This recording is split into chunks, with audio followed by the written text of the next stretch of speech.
Today I'm here with Elizabeth Bishop's short poem Sandpiper. Sandpiper on the surface of it seems to be a very simple poem, but it somehow refers to the philosophy of life in general, or in particular to the philosophy of life the poet herself follows. Elizabeth Bishop was one who thought that if the world is turning and turning and turning, like the Viking gyre to refer to W.B. Yeats's poem, the second coming, the task of the poet or the task of the artist or anyone is just to follow the course of life. If life is turning, then let's turn with it. If there is no center, let's be homeless. So this was the philosophy of life preferred by Elizabeth Bishop and referred to in her poems. And today I'm going to read the Sandpiper to show you how Elizabeth Bishop follows this in life. Sandpiper is a small bird native of the United States and many parts of the world. Maybe you have seen one while walking on the beach or something. The rowing alongside it takes for granted. So this is how the Sandpiper is living, that there is a high tide, there is the roar, the big sound of the ocean, but he's following his own life. He takes it for granted. And this is, this can be a lesson anyway. And that every so often the world is bound to shake. So this is the course of life. Ordinarily, the world is bound to shake every now and then, and that's it. He's not shocked, and that's the case. He doesn't lose his temper or his composure while something like this is happening. He follows it calmly and with a cool manner. He runs to the south finical. While there is a wave, he runs to keep away from it. And his finical fussy no, in a way that okay, there's the wave. I have something to do, so I don't care about the wave. This is the way the bird is treating the life events. Maybe the most important one, the wave. The wave may take him away, may uh, of course, force him to float on it. But the bird knows that it would never happen, that the bird is confident enough to just live his life. In a state of awkward, it's awkward, but in a state of controlled panic. It's a panic, it's a shock, but it's a controlled panic. And this is again how Elizabeth Bishop looks at the world, which is constantly a change, especially at the beginning of the 20th century. And the beard, she calls him a student of Blake.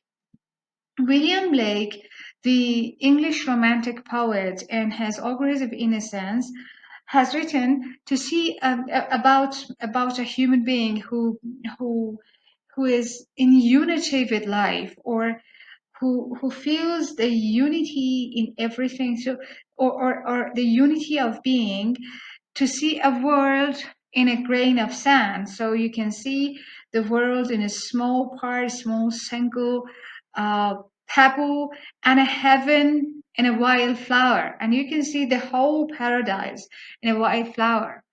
Hold infinity in the palm of your hand. So it's paradoxical, but at the same time, it is it is mystically or metaphorically meaningful. And at eternity, an hour, eternity cannot be kept in an hour, but it's possible. We know how this paradox can happen.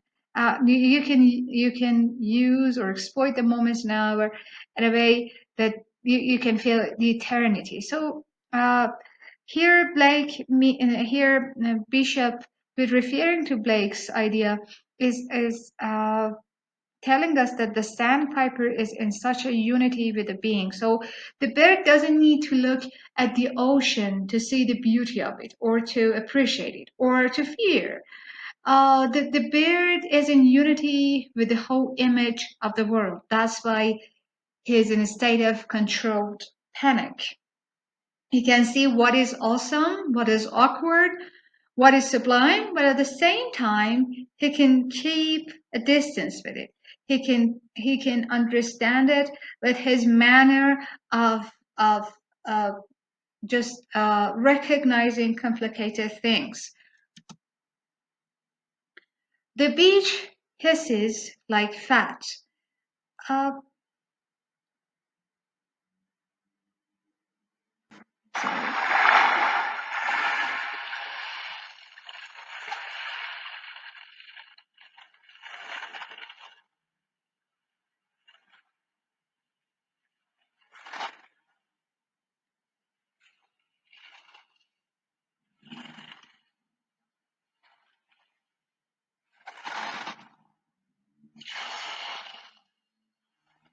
so you could hear a hissing sound at the end of the wave. So when the wave crushed the coast, and then there was a hissing kind of fatty sound, and this is the one Elizabeth Bishop is referring to. So the sound of the waves is like just the sound of the oil on a pot, and has left a sheet of interrupting water, comes and goes. It's just a sheet and glazes over his dark and brittle feet. So, sorry, comes and goes, and the bird glazes over his dark and brittle feet. So this is what the bird does. The bird doesn't look at the wave. Instead, the bird looks at his own feet, so that he can handle the situation. He runs straight through it, watching his toes.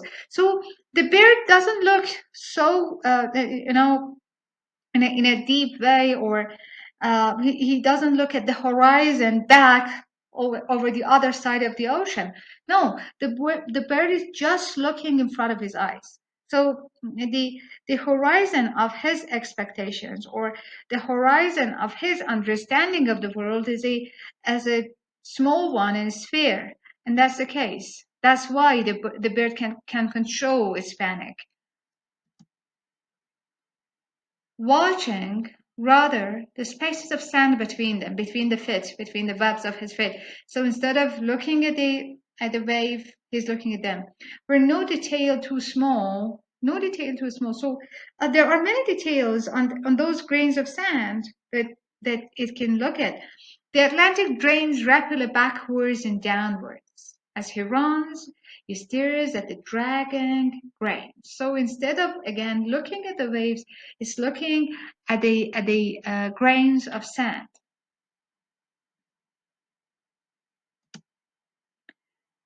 And here is the changing of the image is interesting. The world is a mist, and then the world is minute and vast and clear.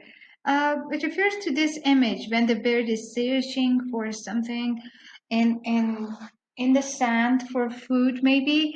So when the bird's head is out, it's like that the world is clear, while when it looks into the sand, it's misty. So we see the changing of the point of view of the bird.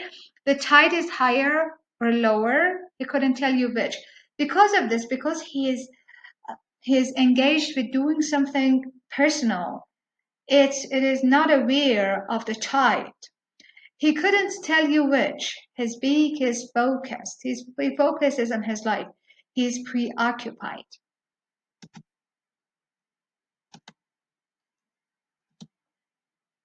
And the final stanza of the poem, or final lines of it, looking for the bird is looking for something, something, something. Poor bird, he is obsessed.